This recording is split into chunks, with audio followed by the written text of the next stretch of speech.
Assalamualaikum warahmatullahi wabarakatuh. Nama saya Muhammad Suprapto. Saya dari Lokal Ilmu Pemerintahan 6A. Sini saya sedikit akan menjelaskan tentang ruang lingkup keuangan negara serta pengertiannya dan lain sebagainya. Baiklah, kita langsung saja di sini kita mulai, yaitu keuangan negara.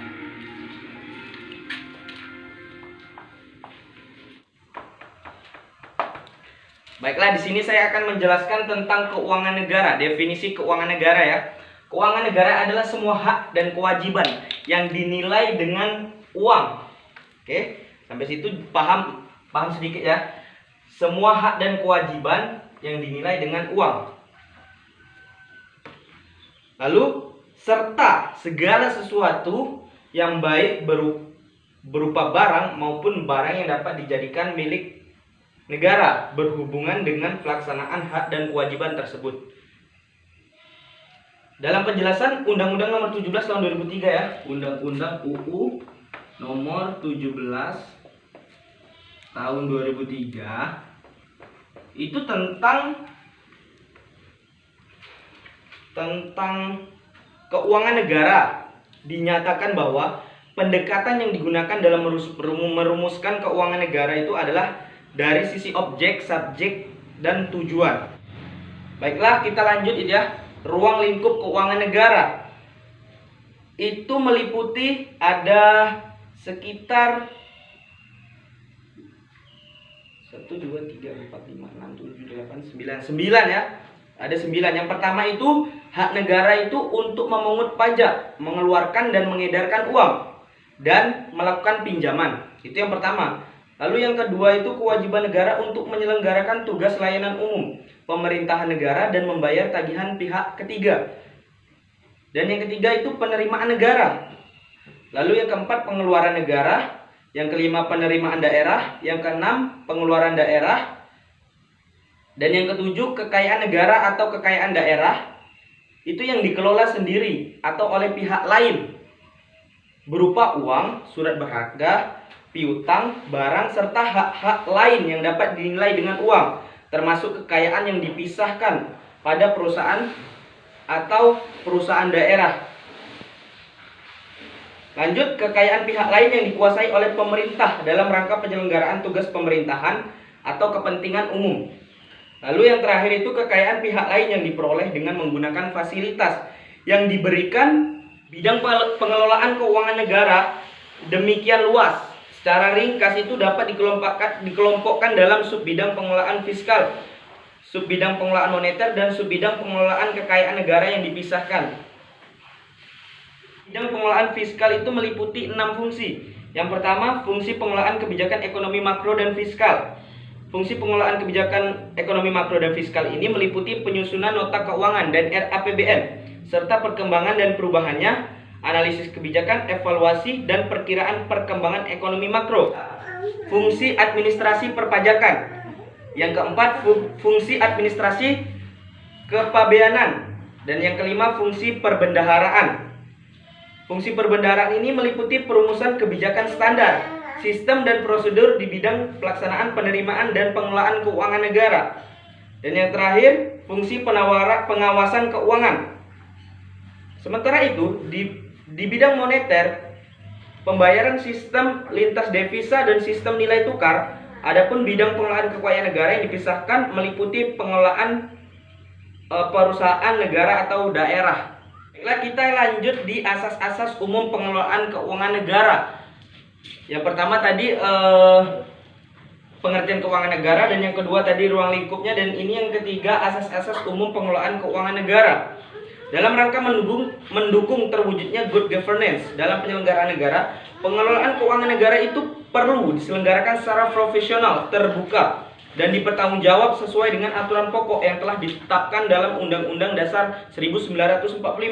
Aturan pokok keuangan negara itu telah dijabarkan ke dalam asas umum yang meliputi baik asas-asas yang telah lama dikenal dalam pengelolaan keuangan negara seperti asas tahunan, asas universalitas, asas kesatuan, dan asas spesialitas, maupun asas-asas baru sebagai pencerminan penerapan kaidah-kaidah yang baik. Saya akan melanjutkan soal yang kedua.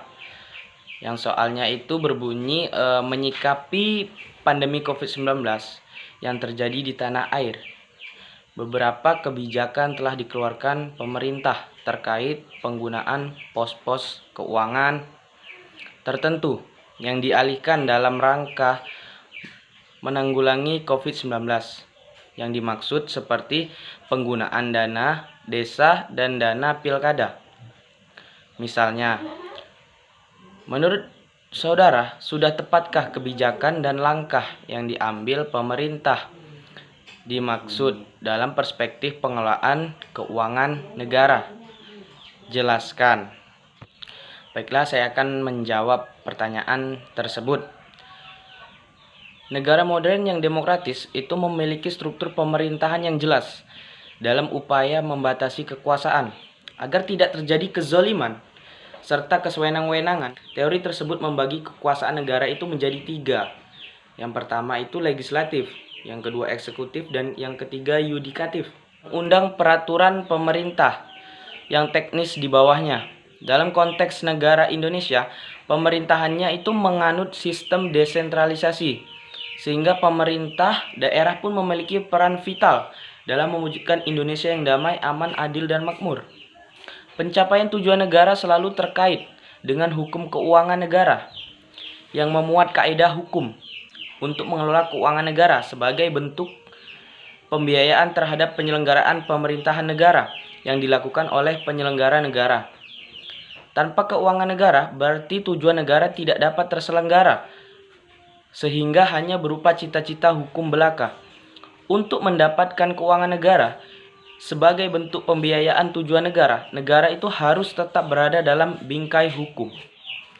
Dalam bingkai hukum yang diperkenankan oleh Undang-Undang Dasar Negara Republik Indonesia, yaitu tahun 1945. Selain dari pembukaan Undang-Undang Dasar Negara RI tahun 1945, juga ditemukan pada pasal yang berkaitan dengan keuangan negara. Ketentuan-ketentuan dalam Undang-Undang Dasar Negara Republik Indonesia tahun 1945 itu yang terkait dengan keuangan negara itu merupakan sumber hukum formil keuangan negara. Awal mula munculnya virus corona yaitu pada Desember 2019. Dunia internasional dihebohkan dengan penemuan virus baru yang disebut corona dari Wuhan, Tiongkok. Beberapa bulan kemudian, kasus tersebut menjadi isu internasional karena penyebarannya yang begitu cepat ke berbagai negara. Di Indonesia sendiri, virus tersebut mulai menjadi kepanikan masyarakat karena di awal Maret 2020, pemerintah mengumumkan 2 orang warga Indonesia positif terjangkit virus corona yang kemudian disebut virus COVID-19. Berkaitan dengan maraknya pandemi COVID-19 di berbagai belahan dunia, termasuk Indonesia, tentu menjadi suatu masalah serius yang harus diselesaikan secara bersama.